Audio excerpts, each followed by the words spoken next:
বাংলাদেশ দলের আরো খবর জানাতে বসুন্ধরার প্র্যাকটিস গ্রাউন্ড থেকে এই মুহূর্তে যোগ দিচ্ছেন শাফায়েত মিদুল। দর্শকদের যখন স্কোরলাইন জানাচ্ছিলাম ততক্ষণে বাংলাদেশ 2-0 গোলে এগিয়ে গেছে। আগের ম্যাচগুলোতে নেপালের বিপক্ষে ছাড়া বাকি দুটো ম্যাচে গোল বন্যা দিয়েছিল প্রতিপক্ষের জালে। সেই জায়গায় বাংলাদেশের গোলটা আজকে কেন কম? সেটা কি অনুশীলন ছাড়া খেলার জন্য, নাকি একাধিক ম্যাচে খুব পরপর খেলতে হচ্ছে, নাকি মাঠের জন্য? কি মনে হচ্ছে আপনার কাছে?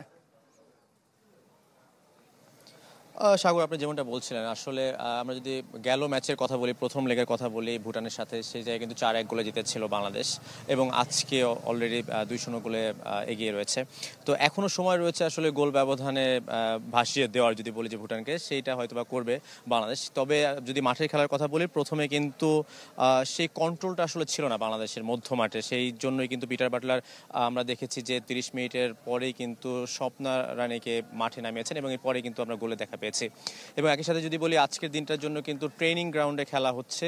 আপনারা জানেন যে মূল মাঠ যেটা, বৃষ্টির কারণে মাঠের অবস্থা খারাপের কারণে কিন্তু এই ম্যাচ, আজকের দিনের ম্যাচটা সরিয়ে নেওয়া হয়েছে এবং ট্রেনিং গ্রাউন্ডে প্রথমে বলা হয়েছিল যে এখানে দর্শকবিহীন খেলা হবে। তবে আমরা যদি আপনাদের একটু দেখাই যে আসলে ফেন্সিংয়ের চারপাশেই কিন্তু আপনি দর্শক দেখতে পাবেন যারা এই খেলা উপভোগ করছেন এবং এই আবাসিক এলাকার এবং আশেপাশে যারা রয়েছেন তারা কিন্তু মোটামুটি এই খেলা উপভোগ করতে এসেছেন।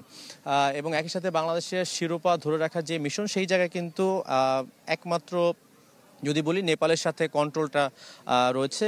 যদি বাংলাদেশের সাথে টেক্কা দেওয়ার মতো কোনো দল থাকে সেটা নেপাল, এবং সেই জায়গায় কিন্তু হেড টু হেড এগিয়ে থাকবে। এবং এরপরে যেটা হবে যে গোল ব্যবধান, আমরা কিন্তু অলরেডি নেপালের সাথে এগিয়ে রয়েছি এবং শেষটা 21 জুলাই ফাইনাল ম্যাচে হয়তো বা বোঝা যাবে। তবে বাংলাদেশ কিন্তু ইতিমধ্যে শিরোপার পথে এগিয়ে রয়েছে।